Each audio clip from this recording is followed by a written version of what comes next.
अब बात उत्तर प्रदेश के 41 लाख छात्रों से जुड़ी बड़ी खबर की। उत्तर प्रदेश में यूनिवर्सिटी और डिग्री कॉलेजेस की परीक्षाओं को लेकर सरकार ने स्थिति स्पष्ट कर दी है। यूपी के डिप्टी सीएम दिनेश शर्मा ने बताया कि स्नातक के फर्स्ट ईयर और सेकेंड ईयर के छात्रों को प्रमोट किया जाएगा। जिन यूनिवर्सिटी और कॉलेजेस में एग्जाम हो चुके हैं उसमें पिछले सेमेस्टर या फिर सत्र के अंक के हिसाब से छात्रों को प्रमोट किया जाएगा। जहां लंबे समय से एग्जाम हुए नहीं है वहां परीक्षाएं होंगी। परीक्षा 1 से 1.5 घंटे की होगी। आपको बता दें कि प्रश्न पत्र छोटा कर सकते हैं या फिर बहुविकल्पीय बना सकते हैं। उन्होंने ये भी स्पष्ट किया कि विश्वविद्यालयों को अधिकृत किया गया है कि अगर चाहे तो वो ऑनलाइन परीक्षा करा सकते हैं, वाइवा भी ऑनलाइन हो सकता है। उन्होंने ये भी बताया कि 3 कुलपतियों की रिपोर्ट के बाद राज्यपाल और मुख्यमंत्री ने इस पर मंथन किया और फिर फैसला लिया। उच्च शिक्षा को लेकर के आज प्रदेश में बहुत बड़ा फैसला लिया गया है। इसी पर बातचीत करने के लिए हमारे साथ उत्तर प्रदेश के deputy CM doctor Dinesh Sharma ji हैं। यहाँ से जानते हैं कि मुख्य बातें सर क्या है। सर, क्या बड़ा फैसला लिया गया है और इसका मुख्य बात है?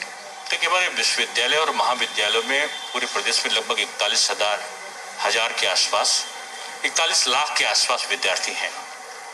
उच्च शिक्षण संस्थाओं में स्नातक और स्नातकोत्तर उसमें सरकार ने निश्चय किया है, व्यापक विचार विमर्श के बाद श्री राज्यपाल महोदय और मुख्यमंत्री जी से परामर्श के बाद, जो हम लोग की एक कमेटी थी इसके मूल्यांकन के संबंध में, उसकी रिपोर्ट का परीक्षण करते हुए ये निर्णय हुआ है कि जो कुछ जगहों पर सेमेस्टर सिस्टम है, कुछ जगहों पर वार्षिक परीक्षा के आधार पर हमारी परीक्षाएं होती हैं।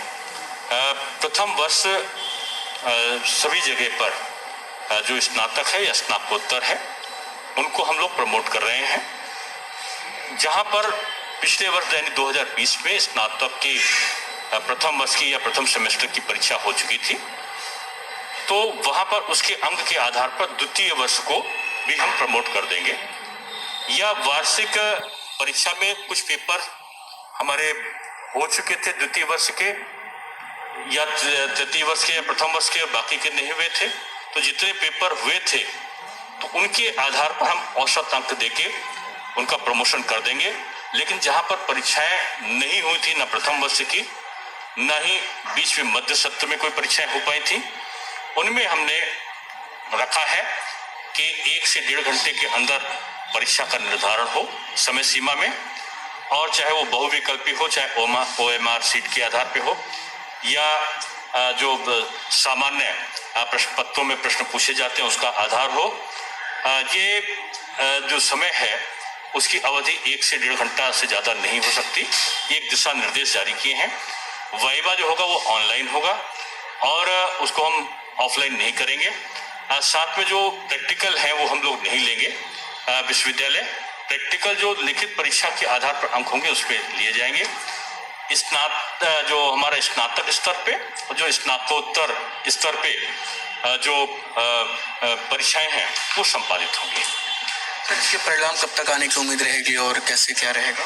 ये अगस्त के मध्य तक परीक्षाओं को जो जिला स्तर की स्थितियां हैं जिला प्रशासन से परामर्श करते हुए विश्वविद्यालय के कुलपतिगण को इसके लिए अधिकृत किया गया है कि वो अपनी सुविधा के अनुसार किस प्रकार से प्रावधि को, प्रक्रिया को बनाएंगे, जो दिशा निर्देश है उनका पालन करते हुए। कैमरा पर्सन विशाल के